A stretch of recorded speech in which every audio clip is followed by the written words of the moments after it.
In every country, there are names that appear in newspaper, trends online, and even in public speeches.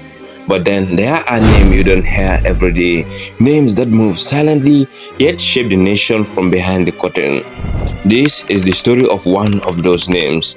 A man that wasn't born in privilege, a man who built his influence quietly, yet became one of the most powerful businessmen in the Gambia. In today's documentary, we are diving deep into the rise of Amadou Samba, the lawyer who became a Mongol and later a strategist who built a business empire.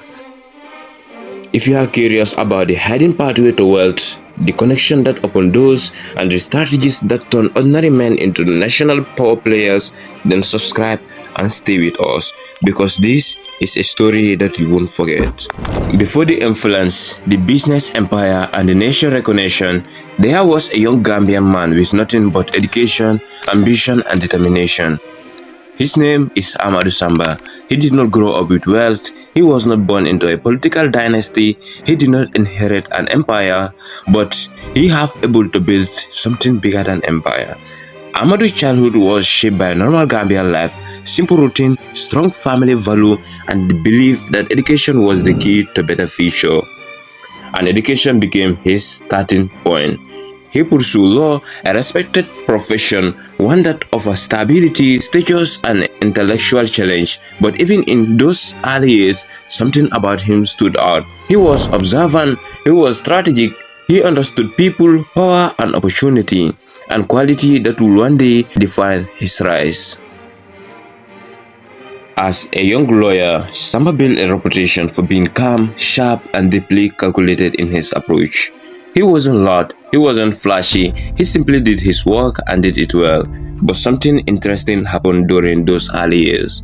Through his legal client, he witnessed at first hand how money moved in the Gambia, and Samba saw that much of Gambian businessman money come from land deals, construction contract, large-scale business negotiation, the early structure of corporate power, and the financial decision that shaped the country.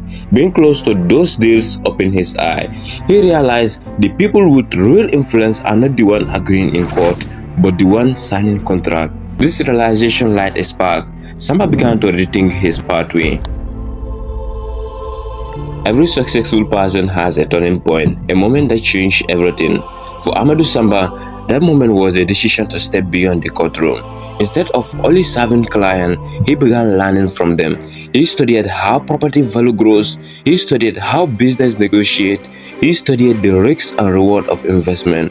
Slowly, he started shifting from law into business, not by abandoning his legal background, but by using it as a weapon.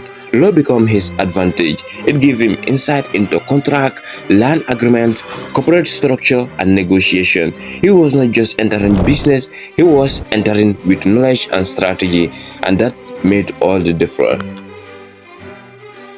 You see, Gambian economy in the early years was still developing. Land was affordable, real estate was underexplored, construction was expanding. Samba saw opportunity long before most people did. He began acquiring land, joining development projects, and even forming partnerships in the construction sector. Real estate often became the first foundation of African wealth, and Amadou understood this perfectly. Every successful land deal multiplied his opportunity, every partnership expanded his network, every project increased his visibility in the business world. He was no longer the young lawyer from humble beginning. He was slowly becoming a key figure in Gambia's rising private sector. In business, especially in Africa, relationships are everything. Amadou Samba mastered the art of building connection, not loud, public friendship, but quiet, strategic relationship that offer mutual benefit. During the Yahya Jammeh era, his proximity to power became a central part of his rise. But here is the part many people misunderstood. Connection alone do not make a businessman. What you do with those connections determine everything. Samba used his access to participate in national development opportunity, expand into sectors like banking and hospitality, support construction and land development projects, build partnership with private investors, and position himself as a trusted behind-the-scene figure. His understanding of influence was deep and sophisticated. He wasn't trying to be famous, he was trying to be effective. And in many ways, he succeeded. One of the secrets behind Samba's long-term wealth is diversification. He did not rely on just one business. He spread his influence across key economic pillars. Some of the pillars are real estate, construction, banking and finance, hospitality and tourism, corporate partnership, and many more other businesses. This strategy protected him from economic shock. It allowed him to profit from multiple streams of income, and this have able to place him a position as a central figure in Gambian business landscape. He became the kind of businessman who involved everywhere yet is rarely seen. The truth is, every country has a visible businessman, the one who appear in media, give interview and chase the spotlight.